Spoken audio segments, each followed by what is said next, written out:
In this video, we're going to continue our look at detailed process mapping. And what I'd like to explore with you is a technique that was developed in the Mapping Work Processes article written by Diane Galloway. The specific learning objectives are going to be to summarize the article called Mapping Work Processes and give you some examples of this detailed process mapping technique. What is really unique about it is the layering approach that she uses for detailed process mapping. So we'll look at that.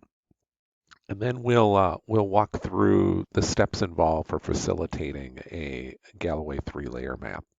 Finally, we'll point out a couple of the problems or issues associated with the approach that might limit its use in enterprise-wide process improvement projects.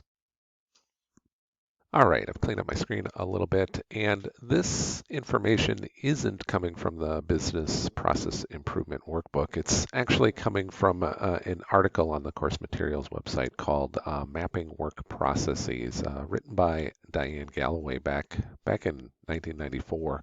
It's not the only way to do detailed process mapping. Matter of fact, I don't see it being used very frequently, and instead other detailed mapping techniques like use of swim lane diagrams, for which we have another video, or value stream maps, for which we have a video on that as well, are more popularly used. But this is a technique that I learned when I was new to process improvement, and I got to say there are a lot of really good things about it. So I wanted to highlight some of the concepts that are in the article itself, um, explain the artifact that's created when you walk through this facilitated approach. And I think the concept of a three-layer model that you create is an important idea when it comes to process improvement. And we'll see that layering as well when we talk about value stream mapping. So a lot of good ideas that are inside this article. And the article I also enjoy because is written in an applied practice way. So, well, it's just over 80 pages. I'm going to scroll down here. Yeah, the index begins on page 87. Uh, the article itself is a straightforward read with lots of practice examples for you to go through. So a great way for you to practice doing process mapping before you actually go out and facilitate one of these sessions. Here's the idea behind it. In a Galloway method detailed process map, a three-layer process map, the approach is to stack more and more detail on top of the map. So in the first step, we'll create a simple picture of the process. Then we'll lay over the top of it a more complex picture, like a see-through transparency, providing you with more information. And then on top of that, yet another layer. And all three of those layers compressed together into one image will give you a detailed representation of what's going on in current state. That's the theory behind it. At layer one, the first step that we create, we're trying to work on developing the primary path of the process. I call this the always happens. These are the steps that always occur. This is the common path or the happy path. It's very similar to what we would have been calling in earlier videos the high-level process map. At layer two, after a group of subject matter experts has sat down and developed the layer one map and agreed upon it, at layer two, what we look for are all of the alternative paths in the process. These aren't steps that always occur. These are only sometimes occur. And we'll identify all of those alternative paths, and then we will place where in the primary path those alternative paths could be triggered. So it's identifying the alternative paths and what the triggering mechanism is that sends people down these alternative paths. Those two layers together give you much more of an understanding about what's really going on. And then the third layer is what Galloway calls an inspection or decision layer. I like to call it I like to call it flow disruption or rework loops or other phenomena that are going to interrupt the flow through those primary or alternative paths. It's the last layer, and the three layers together will create our final detailed process map. And I'll give you a couple of examples next. So let's take a look at how these different layers are developed and what the final detail process map looks like. I'm actually pulling an example right from the Galloway article. There are a number of them though, and I encourage you to go back, read through, or at least review that article. There's a wealth of great information in there. So let's look at the vehicle refueling process. In the first layer, creating the primary path, we'll take a look at identifying all of the steps that are associated with this process that always occur. And what we'll do is we'll put a team of people together, and typically the way that I facilitate a session like this is it's multiple table groups of teams that are working together. So here's my representation of a room setup where I've got a number of subject matter experts across the organization, across the process that are grouped into smaller table groups. I will give them all a bunch of Post-it notes and I'll say, thinking about the particular process, in this case refueling, let's lay out Post-it notes. Everybody work individually at first. I trying to identify any step associated with the refueling process. They work by themselves first. Then I ask, after a certain amount of time has been given, for them to bring all of their Post-it notes together and identify in three piles the following. They sort their notes out into three piles, always, sometimes, and other. You can see how this is eventually going to become each of the layers of a Galloway map. And then we work on, after sorting it into three piles, I have each table group with their stack of always notes go to their own special whiteboard area and lay out the primary path. Each of the groups then lay out this primary path, and the artifact that they create may look like what we see in the actual Galloway text. I'll put that in right now. Here's then what that artifact looks like with the primary path here, and some of the alternative steps listed out right here. I know that's hard to see, so let me zoom in on that. Okay, now I've got this zoomed in a little bit, and you can see here's that same image just blown up a little bit. I didn't include it all, but you get the idea. The team has created the primary path, and then separately here are all of those alternative Post-it notes just hanging around waiting for what they're going to do next. Once the primary path has been created, each of these teams, remember, they're all working separately. Each of these teams will share their primary path with each other.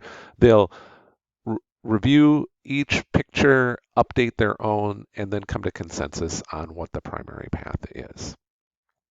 Then the same thing happens with the sometimes path, or with all of these alternative paths. We take a look at all of the alternative steps in the system, and we ask for each alternative step what has to be triggered in order for this alternative pathway to occur.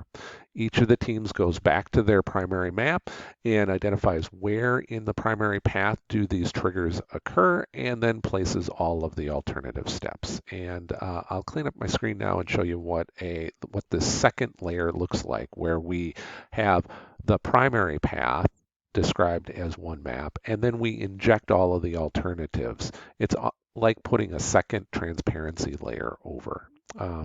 Let's see what that result looks like. Okay, so this is now what the artifact looks like with primary path and all of the alternative paths. We've got a primary path in darker and alternative paths in lighter. She does also introduce connector nodes. I'm not a big fan of connector nodes. I just wish she would have taken all of these steps and place them right down here and just made it a much longer two-page drawing. I know she just was trying to fit it on a single page. Not a big fan of connector nodes, but you get the idea. It is a primary path with all of the alternatives included. And I'm going to zoom in now just so you can see a little bit better detail what was drawn out. So now my zoom is this portion of the screen is right here. And you can see primary path in darker, alternative paths with their triggers highlighted in lighter, and what those additional steps are.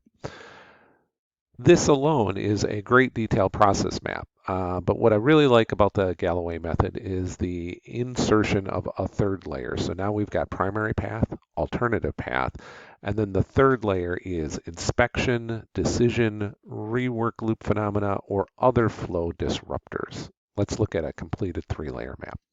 All right, what we're looking at right now is a completed three-layer map, three-layer Galloway method map that of the refueling process that includes primary path, alternative path, as well as inspection, rework, mistakes, or flow disruptors. And you can see primary path, alternative path, and then inspection, decision, rework loops, or other flow disruptors, all injected onto the map.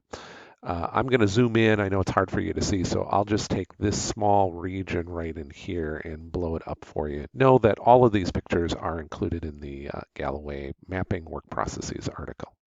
Okay, so I've taken this small region right here and just expanded it out so that you could see the elements that make up the three-layer map.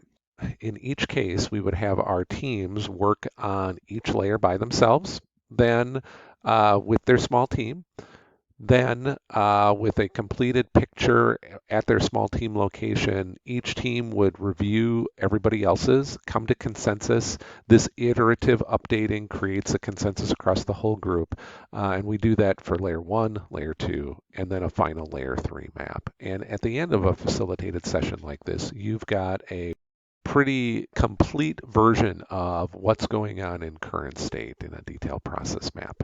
Let's take a look at just a couple of the issues that I see with the Galloway method. A great technique, great theory with the layering, but there are some practicality issues that you should be aware of. Well, I like the Galloway method. There are a couple of caveats, and I think they're all buried inside the assumptions for this approach to work. The first assumption for the Galloway method is that you've got access to all of the SMEs that have knowledge about the system. And in some cases, that's just not the case, especially with larger enterprise processes and organizations that are busy doing all sorts of project work. There are times where I just can't get to some of the subject matter experts that know about the process. The second assumption, I think, is an even bigger caveat, and that's that each of the SMEs, the subject matter experts, have knowledge about the whole system. One of the characteristics of poorly performing processes is that there is no one person or group that has complete understanding of this end-to-end system. If the process is a smaller scoped process, one that is contained within one workgroup location or maybe only two workgroup locations, then this assumption is met. But if you are looking at processes that span the whole organization, it's really difficult to find individuals that know all of the activities. The third one is a matter of practicality as well. Even if I can get to the SMEs and I have SMEs that understand the whole, getting them for this type of 2 to 3 hour facilitated session is difficult. This is not something that just one SME does. You bring them all into the room, and in small groups they work. They iteratively update based upon feedback of the other groups, and then they come to consensus at the end. At the end of this meeting, all SMEs should have a similar view of the process.